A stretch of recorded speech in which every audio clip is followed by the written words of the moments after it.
witness. State calls Jan Schrader.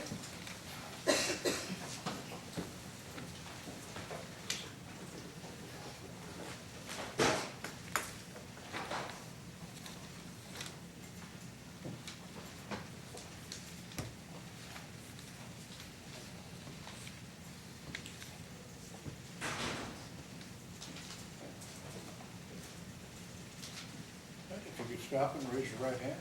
Do you swear or affirm that a testimony you give in this trial will be the truth, the whole truth, and nothing but the truth, so help you? I do. You can see the view.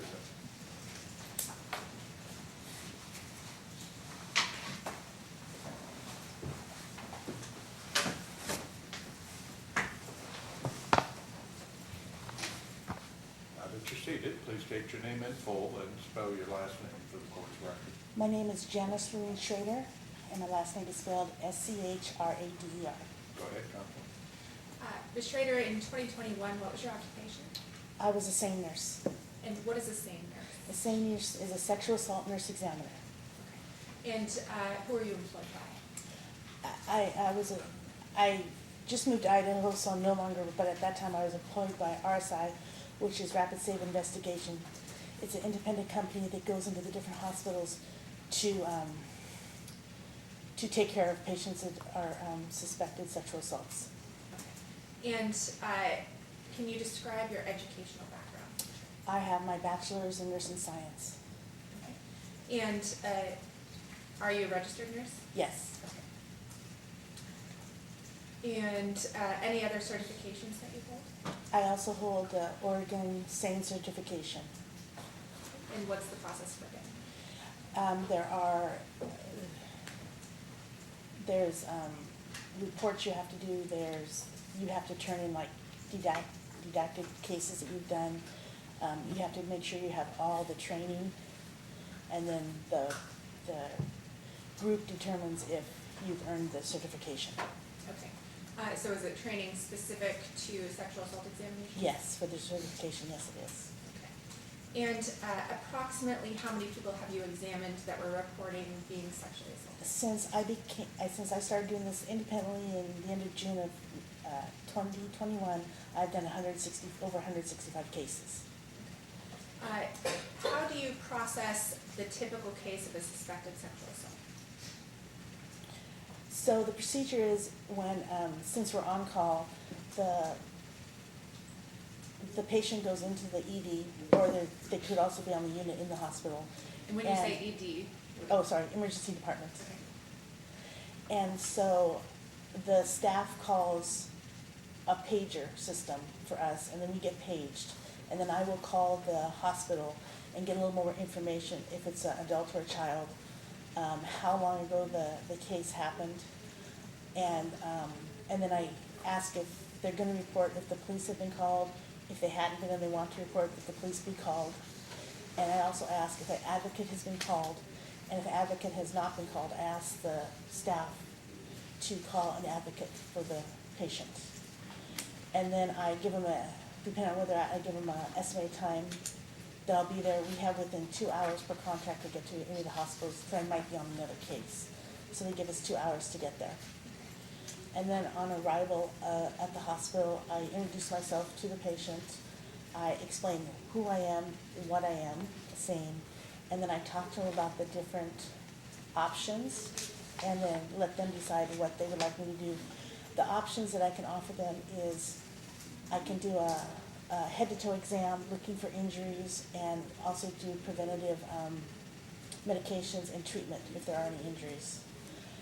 That's the first option. The second option is if they want to report or have reported, I can do the head-to-toe exam, offer the treatment and medications, and also collect forensic, because I'm a forensic nurse. I do the training to be a forensic nurse.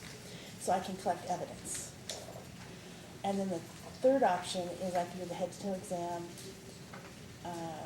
preventative medicines, treatment, and I can collect evidence, but I can do it anonymously, and it'll be stored. The evidence can be stored until the patient decides, if and when the patient decides if they want to report. So the evidence is collected. So sometimes it's so traumatic that sometimes people can't decide right away, and this gives them the option that if they're not sure, the evidence can be collected.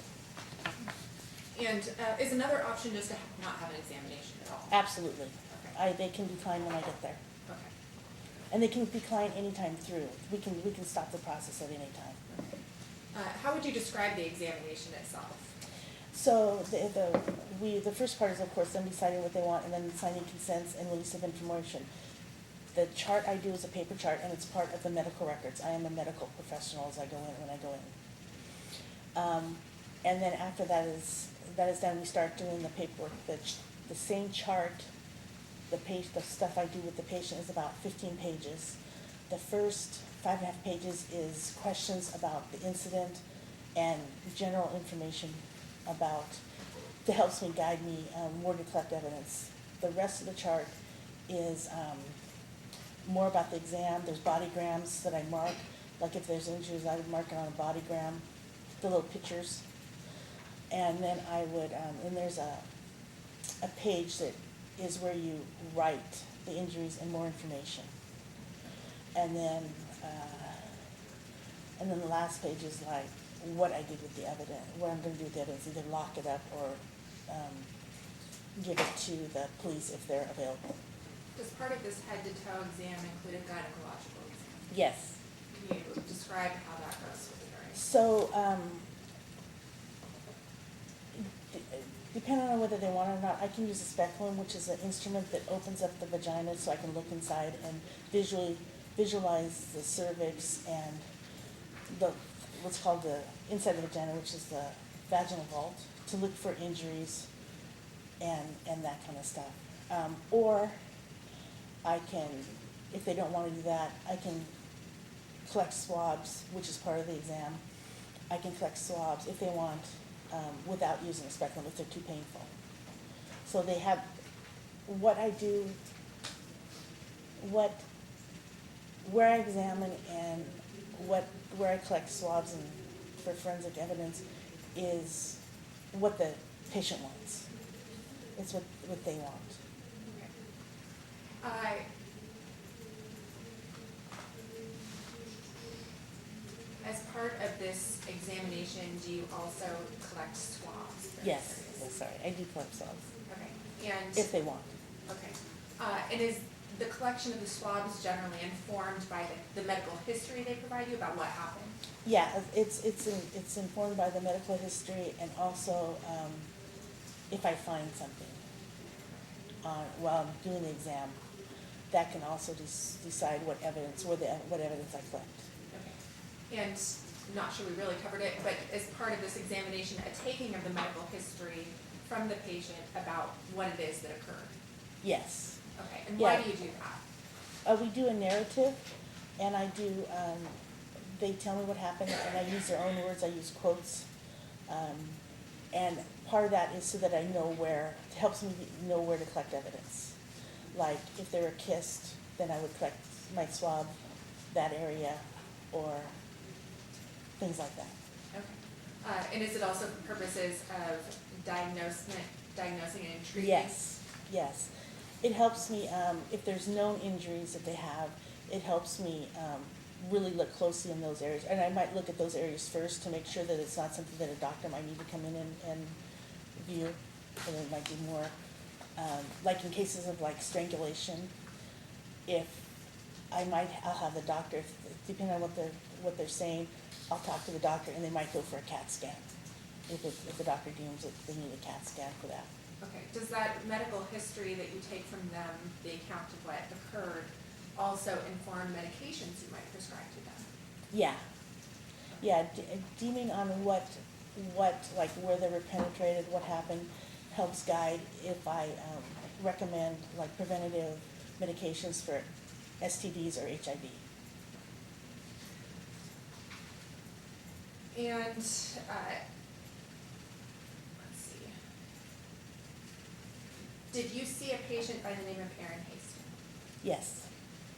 And do you know approximately when Erin Hasty arrived at the hospital? I got there about 5 o'clock. I'm not sure how long she had been there before then. I know the incident happened about 1 a.m. So She would have been there probably at least an hour before I got there, because it would have probably taken me an hour to get there, because I live out in Boring, Oregon. Okay. And, was anyone with Erin at the time that you saw her? She didn't have anybody like a personal person with them that I recall. The police might have been there, but I don't exactly remember if the police were still there or not. Okay. And were you at the hospital when she arrived, or were you on call? No, I was on call. We don't work for any hospital. Okay. What did Erin say to you about, what had occurred? Do you want me to go through the narrative? As much as you recall. So, she told me that she had been assaulted about 1 a.m., that she had met Michael on Bumble, and they agreed to meet at Shanahan's. And so they met and they visited for like 3 hours, and then they decided to go for pizza, so they went to get pizza. And then she ended up following him to his place, and she thought they were gonna, from what I recall of the narrative, she thought that they were gonna eat in the dining room or the living room, but they ended up going into his bedroom. She thinks, per what I was told, she thought there was maybe somebody else there because he was quiet. And so he put in the movie, and they were watching the movie, and eventually she was leaning up against the bed, and they were kissing, and then he was trying to pull her pants down, and she was telling him no. Did she no. indicate whether she was okay with the kissing? Yeah, she was okay with the kissing. And then he started trying to pull her pants down, and she kept on saying no. And he kept on trying, and she kept on saying no. So eventually she got off the bed and was gonna leave. And he was pushing up against her, and he grabbed her and pushed her down on the bed, and evidently she went face first, and her arms were kind of underneath her. And she's not that tall, and so she couldn't reach the floor to try and get leverage to get off. And she kept on telling him no. She kept telling him that she was on her, at one point she told him that she was on her period, and that she didn't want this to happen. And then he basically held her down with his weight, and eventually got her pants down and penetrated her from behind vaginally.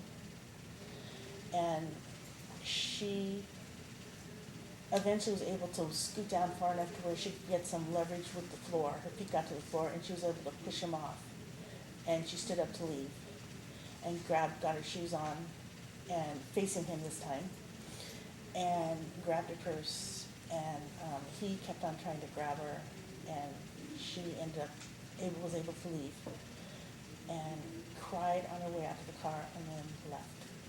From what I could recall out of the, Okay. in my head. Did she tell you anything about the use of a massager?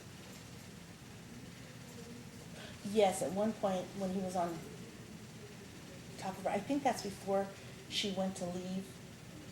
I think that was before she got off the bed to leave at first. That he used a massager and put it over her vaginal area.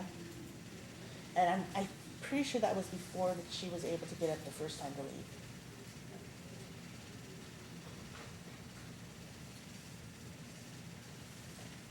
Did she tell you whether or not it was painful? She said that it wasn't painful.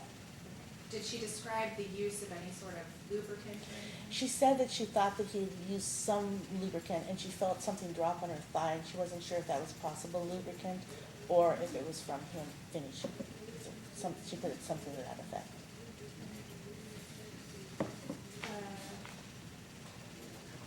Did she talk to you about anything he said as she was leaving? He made the comment that it asked her if she wanted her margarita pizza go.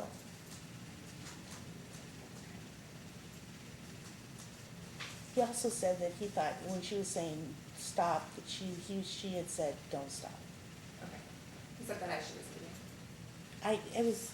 I think that was around the area of evening. I can't, chronologically I can't, I just remembered that statement was made somewhere in there. That might have been as she was leaving.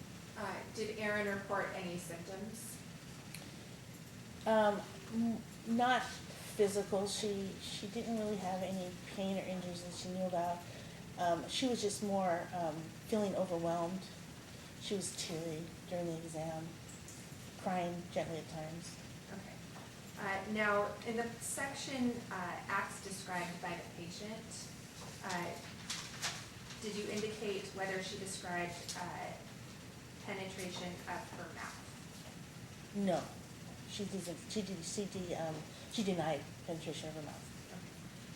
How about penetration of her anus? She denied penetration of her anus. How about her vagina? She said that she was penetrated vaginally. And did she indicate by what? It was by his penis, and then she wasn't sure, but she thought possibly by his fingers. But she was sure about the penis. And the use of lubricant? She thought that, she wasn't sure how he got it, but she thought that there was lubricant.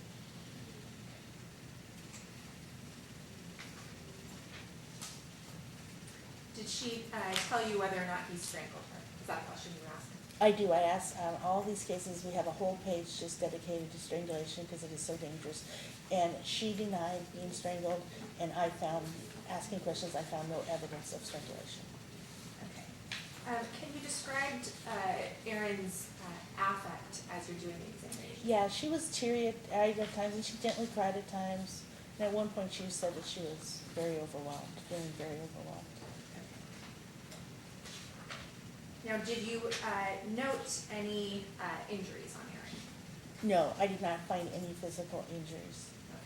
Okay. And was that surprising to you given the history that she reported? No. A lot of times, on these cases, the most injuries I usually see are like scratches or bruises from being grabbed or hit.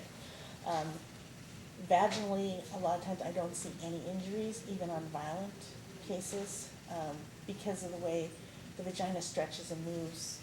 A lot of times there aren't any injuries vaginally. Now, did you collect any swabs from Erin's body as part of the examination? Yes, I did. And why did you collect those? Per the kit, we have, Washington does a kit, it's in a box, and it has all the envelopes, all the swabs, and everything we need for evidence collection. And part of that is, a couple of those swabs, areas that I swabbed were for the kit.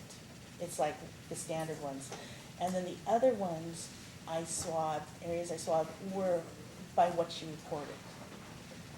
And then I swabbed those areas. Okay, so the swabs, are those placed into the kit or the box?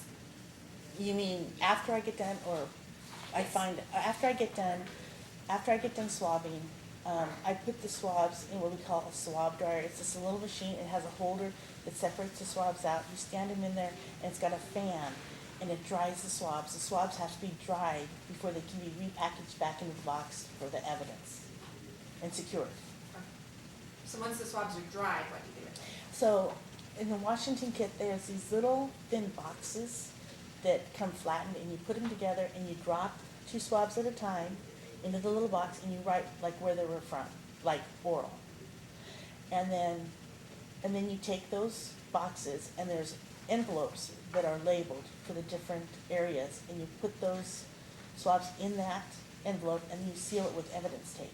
And on it you write where it was again, and like why you collected it. I guess I should back up a little bit. Did you do a gynecological exam on Erin? Yes. Okay, so she consented to that? Yes.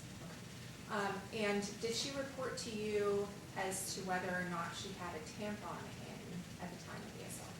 Yeah, that was in the narrative, and also as one of the questions that I asked on the first page of the chart, it asked like, have they showered, and it asked a bunch of different things, and they asked if they used like a tampon.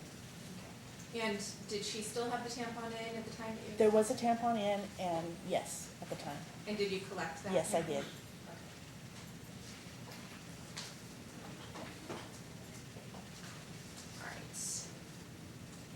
So these swabs, you went ahead and put them back in the box once they were dry? Yes, once they're dry, I put them all in the little boxes and put them in the envelopes. And then when I'm all done, I put them in the big box, and then it's sealed. Did you also collect her pants? Yes, What sort of pants were they? they were black leggings. And those are put in a paper bag that's sealed with evidence tape, with the information about the case on it. As part of the examination process, did you also collect a reference sample for DNA from Erin? Yes, And how do you collect that? that is a blood sample. I poke her finger and I put it on a little card. And given the medical history or the account of what had occurred to her, did you prescribe any medications? Yeah, I offered her the medications for the STD prevention and also for the HIV prevention. And she accepted 2 of the 3 for the STDs. Those are antibiotics, and she was allergic to one of the antibiotics. So she was prescribed medications for gonorrhea and chlamydia and also HIV prevention.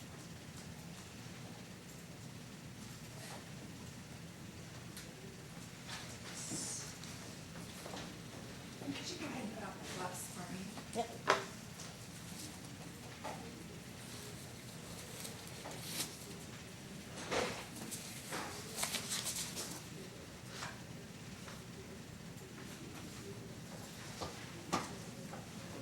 Okay, got some scissors there. I'm showing you what has been marked for identification purposes as plaintiff 64. Do you recognize that item? Yep, it's got my handwriting on it. Okay, and what is it? This is the box that we have, the kits that we have at the hospitals, and has all the stuff for evidence collection, the envelopes and swabs for evidence collection for the state of Washington. This Okay. is what the Washington state does. So is that the sexual assault kit? Yes. With the items that you collected from Erin and Yes. Steve? Yep. Okay. Appear to be substantially in the same condition as it was at the time that you completed Yes. it and sealed it? Yes. Okay. Could you go ahead and unseal that?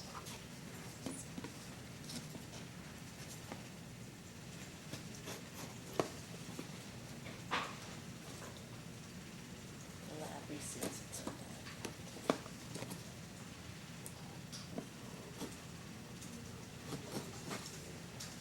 Don't make it easy. No, they don't, it's not supposed to be easy.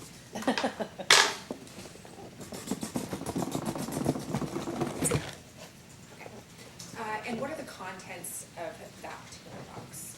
So this one has the internal vaginal swabs. Okay, and let's just talk about what they are before we show them to you. Okay, so this one is the internal vaginal swabs Okay. that I did. This one, And they're all individually packaged in envelopes? yeah, Okay. the different areas, and then the swabs are put in the little boxes inside. Okay. And this one is,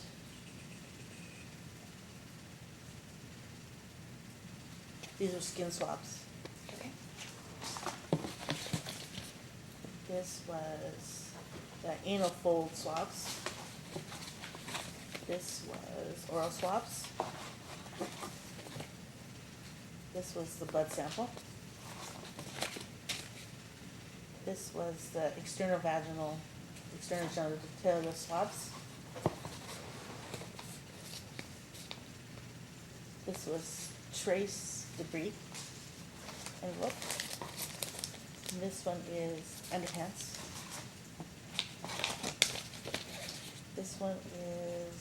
This is the control swabs.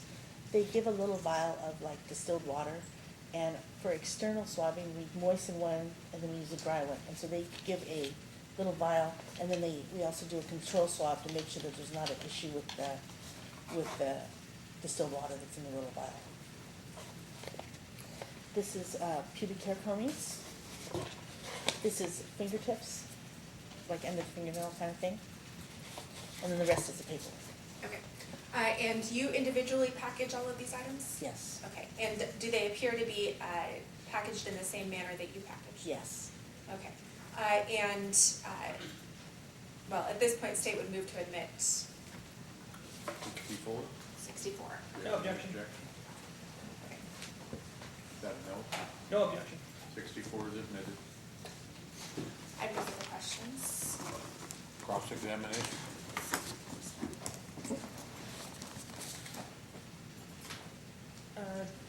Ms. Schrader, I wanted to ask you some questions about pages, page 2, the report of incident. Do you have a copy close by if you need Yes, to I do. refresh your memory? Okay. So Ms.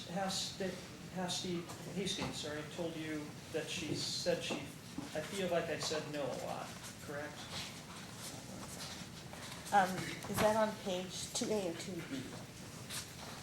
Sorry, page 1. Okay.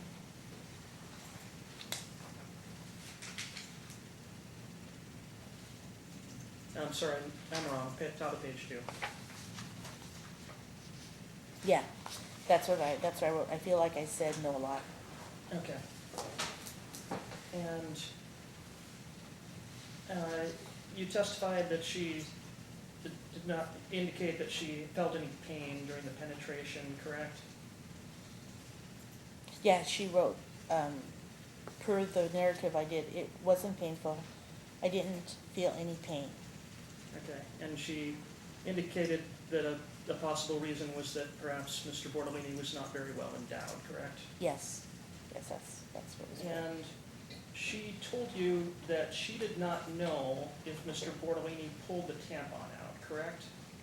Correct. But you've just testified that the tampon was still in when you met with her, correct? No, I testified that there was a tampon. I don't know if that was the same tampon Okay, because I wasn't there, but there was a tampon in place when she was at the hospital. okay, and you removed it? Or I had her removed it. Okay. So did you clarify whether or not that was the same tampon? On no, at the time, no, because at the one page, it asks if a tampon used after the incident, and Okay, so I don't remember if she said that she thought that was the same one or not. okay, but did you ask her if she had to put in a new tampon after the incident? You know, I probably did, but I don't remember Okay, off the top of my head. On page 1, the question is tampons or pads used since assault, and that was the one. okay. I mean, it's fair to say that if he had removed the tampon, she would have had to put in a new one before she met with you, correct? Correct. Okay. And she also indicated that unknown as to whether ejaculation occurred, correct? Give me a second.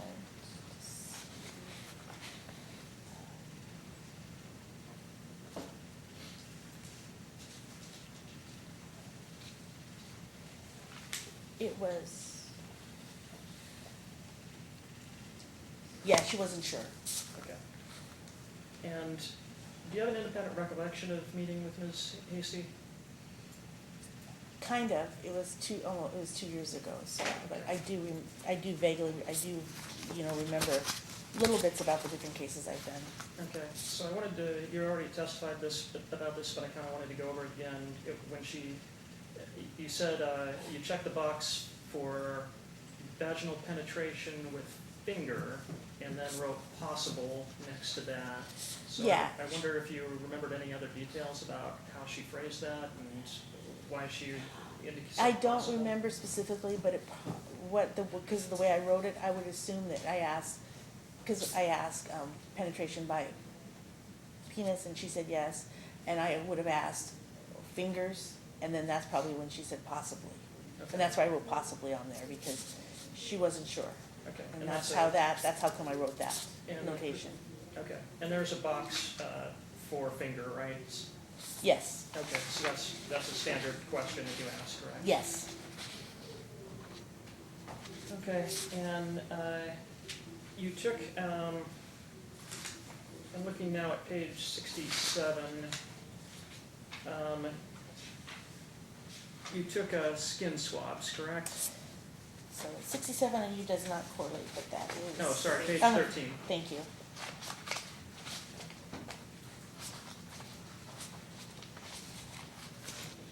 Yes, I took 3 different areas of skin swabs. Okay, and those included breasts, kissing, correct? Mm-hmm, And back of neck, shoulders kissing, correct? yes, And lips around mouth kissing, correct? yes. Okay.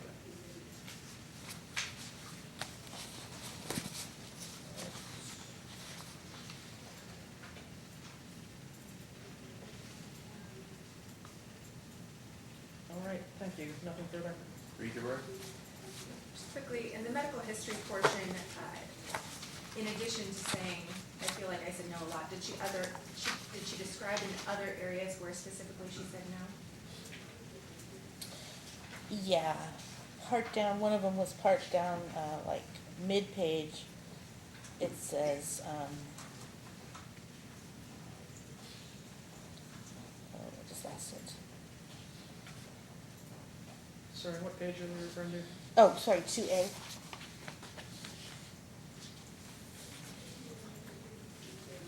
I kept saying no, we were not doing that. I'm gonna head out. And then further down, I told him no, because she said she was on her period. And he said he would take the tampon out and slide in, and she said, I told him no, you will not. And then he asked if it was gonna make her mad, and she said yes. And did she say, Then she said, don't do it.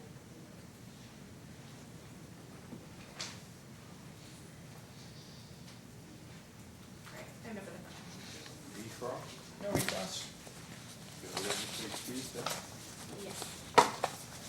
Are you free to go? Don't discuss your testimony with any other potential witness. If you have any exhibits that return them to the clerk, I don't think you do, or all exhibits to the clerk. You're free to go. Please go home. Thank you, sir. Next witness.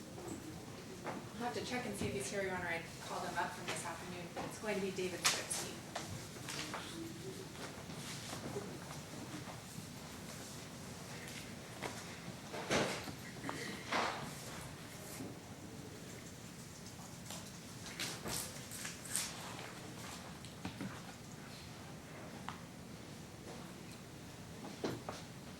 Would you stop and raise your right hand?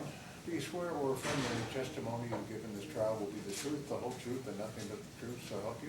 I do. You can see we do it now.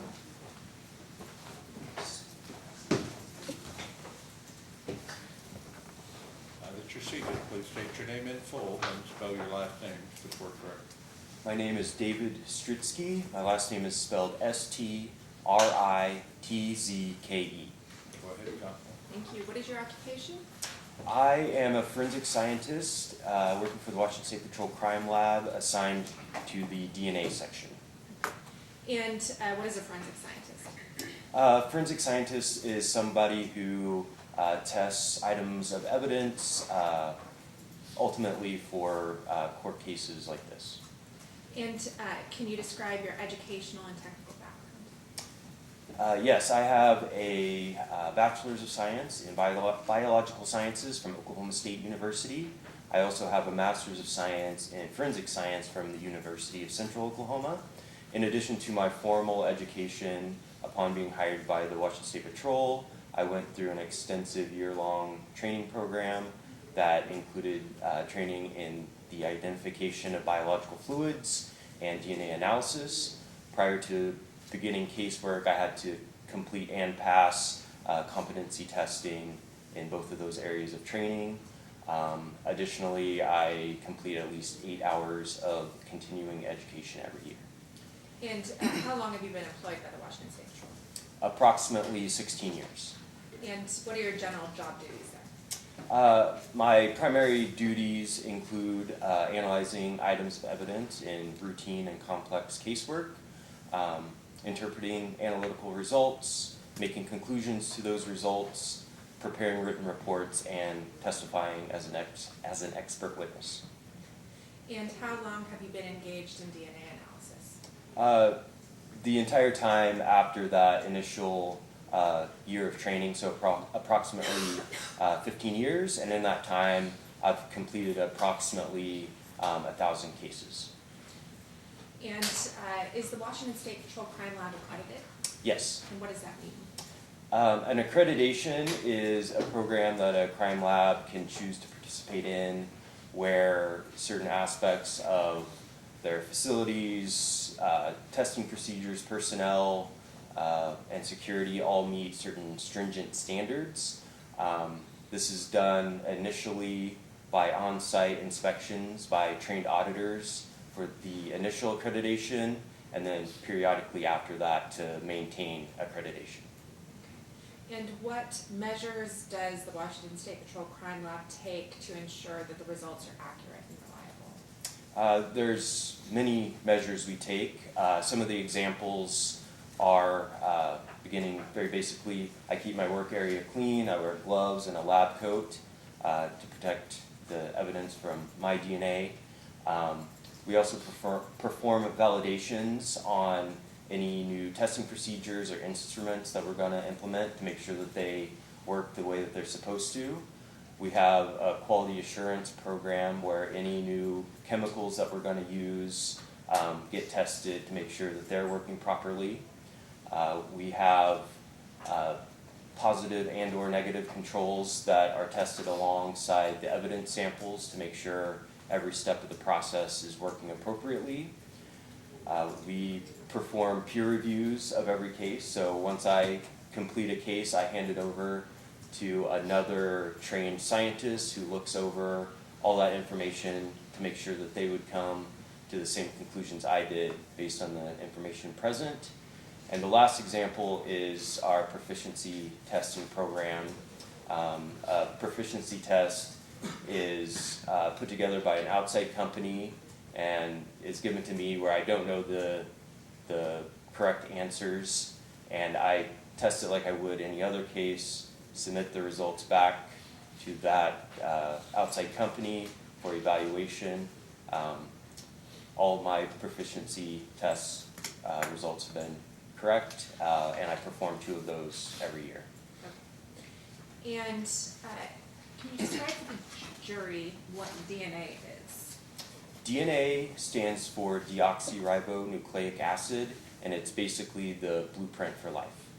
And where is it found? DNA is found in every cell of the body that has a nucleus.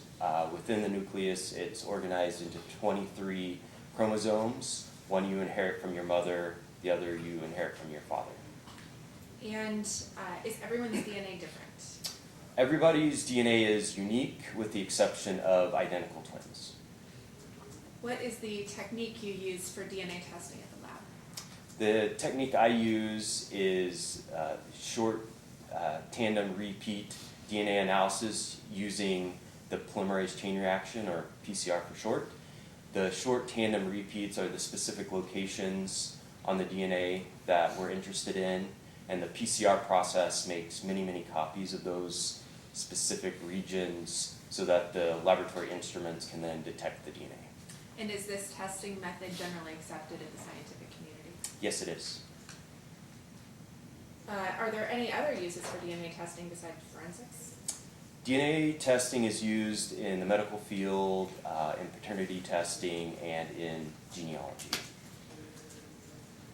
Can you describe for the jury what a DNA profile is? A DNA profile is the collection of information at those areas of interest along the DNA. At each location, there's 2 pieces of information that I get, and those pieces of information can be different between individuals, and because that information can be different, DNA can be used for identification purposes. So the particular combination of those pieces of information at each of those locations of interest is what makes up a DNA profile. Can DNA profiles be used to exclude an individual as a source of a particular sample of DNA? Yes. Okay. And can you describe how it is that you test DNA, generally speaking, in the crime lab? There's 5 basic steps. The first step is sampling the DNA, and that can be done either by sampling swabs that might be submitted or looking at a larger item and finding an area of interest to sample. I'm able to test, depending on the situation, for the presence or the possible presence of saliva, semen, or blood. Once I find a sample that I'm interested in, I'll put that in a small plastic vial, and I'll add chemicals to that sample that break open the cells to release the DNA so it can be purified. I have two different options for the extraction method. There's a standard extraction that just breaks open all the cells to release the DNA, or I can use what's called a differential extraction method, where at first I add chemicals to that sample that break open all the cells in that sample that aren't sperm cells. I then remove that portion of the sample, perform some wash steps, and add stronger chemicals that could then break open sperm cells.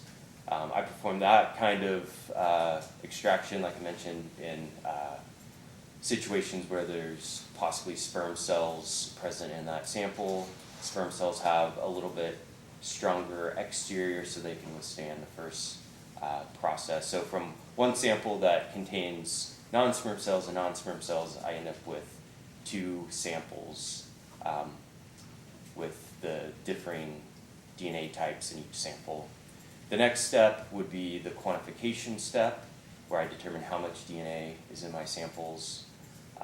After that, I perform an amplification, which is the PCR method I mentioned earlier, where many, many copies of those specific regions are made so that I can then detect the DNA.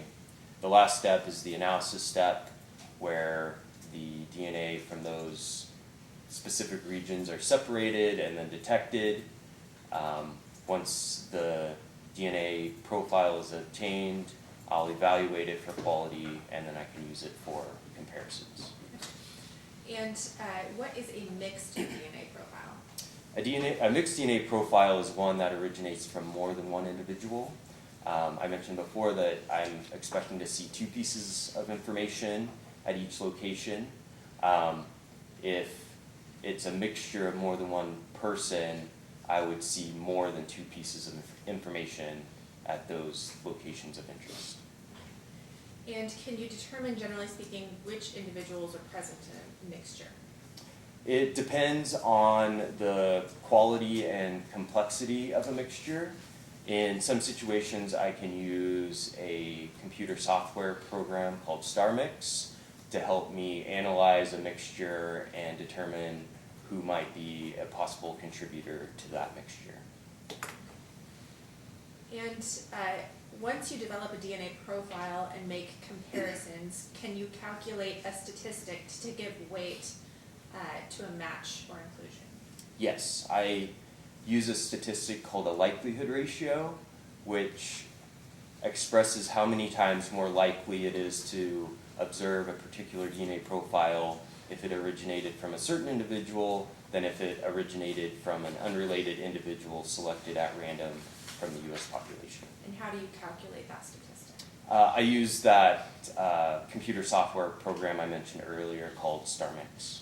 And is that StarMix calculation generally accepted in the scientific community as well?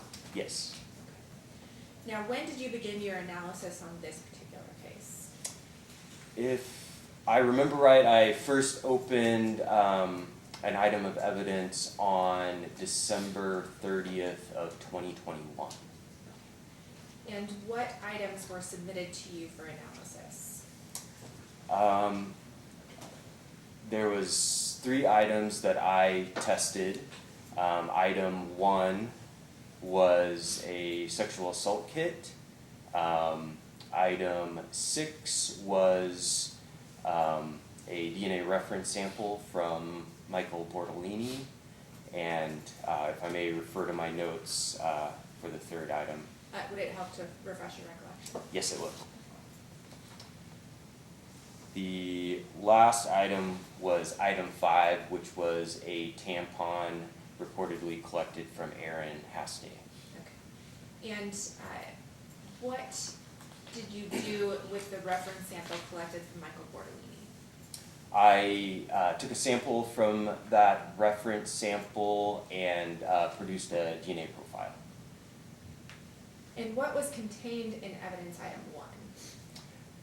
It contained many different swabs and other items. I tested from the sexual assault kit the oral swabs, perineal vulvar swabs, vaginal swabs, anal swabs, thigh swabs, breast swabs, and the DNA reference sample.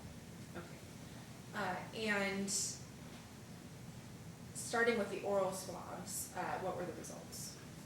I took a small sample from the oral swabs and screened that sample for the presence of male DNA. There was none, so I performed no further testing on the oral swabs. What was the result of your testing from the tampon? From the tampon, I swabbed the exterior of the tampon. I tested it for the presence of semen and for the presence of male DNA.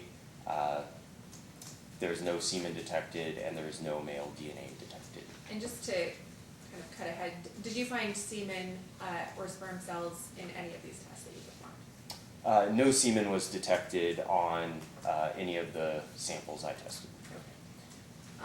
So then going to, let's see. Which items did you locate male DNA on in the preliminary screenings? I detected male DNA on the during the preliminary screenings on the perineal vulvar, vaginal, anal, thigh, and breast swabs. And can you describe with more specificity what your findings were from the vaginal swabs? For the vaginal swabs, I performed, so after I performed the initial screening for male DNA, I took an additional sample, tested that sample for the presence of P30, which was negative. P30 is a protein used to detect semen. I then extracted that sample using a differential extraction process and performed quantification on those resulting DNA extracts. No male DNA was detected in the sperm fraction from the vaginal swabs, and male DNA was detected in the non-sperm fraction of the vaginal swabs that was unsuitable for standard DNA testing. And did you feel like additional testing could be done on that sample? For that sample, YSTR testing may have been possible. And what is YSTR testing? YSTR testing is testing that only looks at the Y chromosome from a male. So if there's a significant amount of female DNA mixed with male DNA, that sample can still be tested looking at only information from the Y chromosome. And why might the YSTR testing yield better results than just your standard DNA testing in that circumstance? In this circumstance, if there's a bunch of female DNA mixed with a small amount of male, if I perform just normal standard DNA testing, likely I would only see the female's profile. There'd just be more DNA contributed from that female, and the portion from the male I wouldn't be able to see when I performed my analysis. Okay. But that could potentially be seen in the YSTR analysis? Correct. YSTR analysis is useful in those situations. Can you explain your findings from the testing of the thigh swabs? So after I performed the initial screening for male DNA, I took an additional sample from the thigh swabs, tested it for P30. It was also negative. I also tested the sample for the presence of human amylase. That result was positive. Amylase is an enzyme found at elevated levels in saliva, but can also be found in lower levels in other body fluids. I next performed a differential extraction on that sample, performed a quantification, At that point, I determined that there was male DNA in the sperm fraction that was unsuitable for standard DNA testing. There was an adequate level of male DNA in the non-sperm fraction for further testing, so I took that sample forward through the rest of the DNA process and obtained a DNA profile. And when you say sperm fraction and non-sperm fraction, when you say sperm fraction, does that mean that you located sperm, or does that mean something different? Sperm fraction and non-sperm fraction is just the names that we give to the resulting samples that we have. In the differential extraction process, the way it's supposed to work is the non-sperm DNA ends up in the non-sperm fraction. If there's sperm DNA, it should end up in the sperm fraction, but due to different variables, sometimes you can end up with the opposite kind of DNA in the opposite fraction. So for example, during that initial step where I'm trying to break open just the non-sperm fraction or non-sperm cells, if some of the sperm cells are weakened for some reason due to environmental exposure, they may break open during the first step, and also if the wash steps didn't completely get rid of all the non-sperm DNA, a little bit of it could end up in what we call the sperm fraction. So to answer your question, it's sperm fraction, non-sperm fraction are just the names that we give to those particular samples. It doesn't mean strictly there's only sperm DNA in the sperm fraction and non-sperm DNA in the non-sperm fraction. Okay. Did you have any indication that there was actually sperm cells in this particular sample? I did not. Like I said, when I performed the P30 test on that sample, it was negative. Okay. Can you explain your findings from the testing of that thigh swab? So the conclusions I was able to make were that no indications of semen were detected on the thigh swabs. Indications of human saliva were detected on the thigh swabs.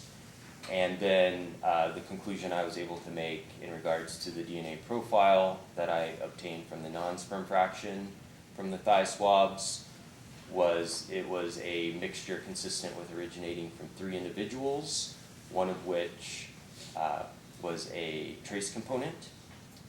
Aaron Hastay was assumed as one of the contributors to that DNA profile, and there was very strong support for the inclusion of Michael Bortolini as a possible contributor to that mixture.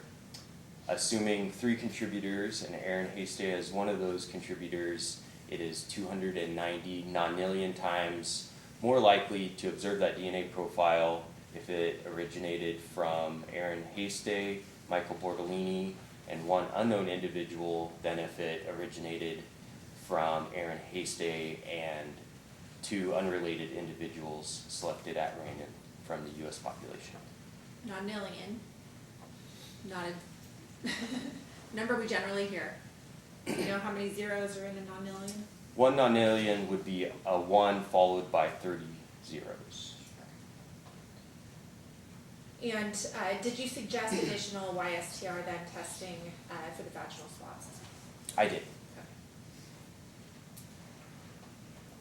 I have no further questions. Cross-examination? The tampon was examined microscopically as well, correct? Yes, the sample that I took from the tampon, I made a microscopic slide to look for sperm cells, and I observed none. Okay, and no, so no sperm cells and also no male DNA on the tampon, correct? That is correct. Okay.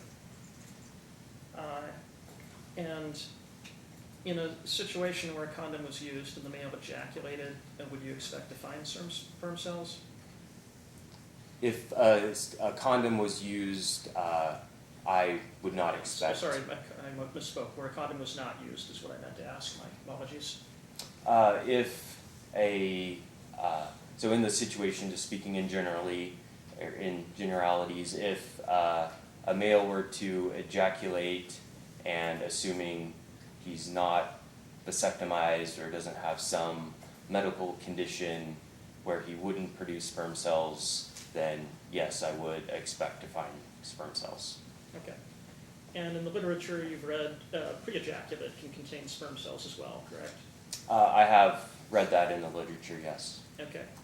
But you cannot give a likelihood on whether or not it would be less likely for pre-ejaculate to have sperm cells than in a situation where the person actually climaxed, correct? That is correct. I don't have the training or expertise to say if it's more likely or less likely. And you cannot give an opinion as to the cause of the results of your testing as to why it tested positive for Mr. Bortolini, correct?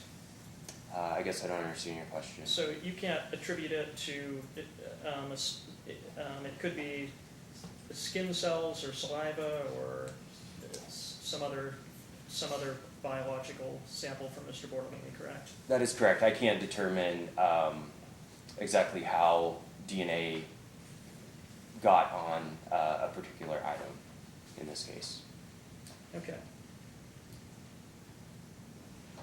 And what made the male DNA on the thigh and vaginal swabs not suitable for standard DNA testing?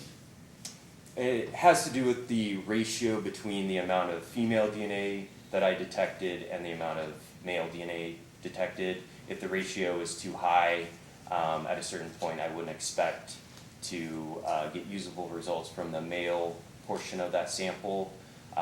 So at that point, I don't perform any more testing and would recommend that sample for YSTR testing. Okay. All right, thank you. Nothing further. Redirect.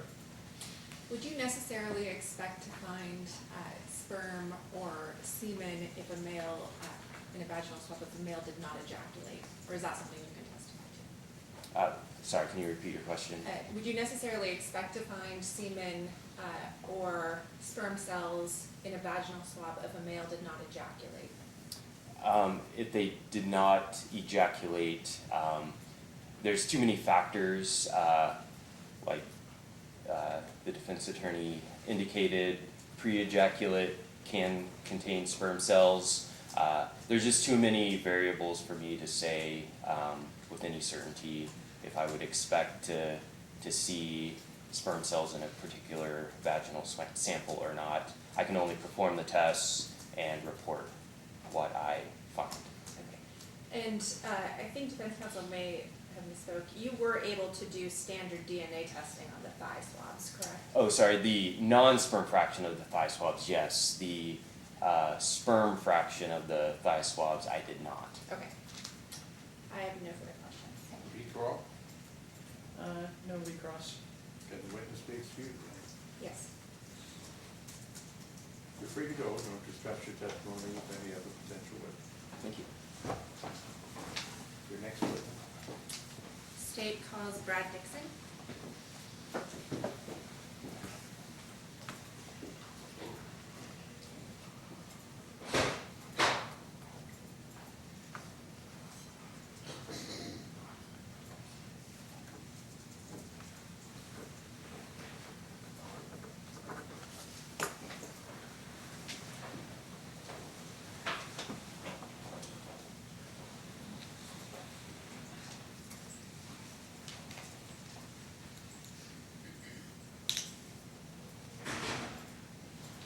We may just need to take a 5-minute break. You know he's on his way. I moved him up. All right, then, ladies and gentlemen, we'll take a short break till the next witness is available. Close your notepad, leave them there in your chairs, and don't discuss it among yourselves with anyone else.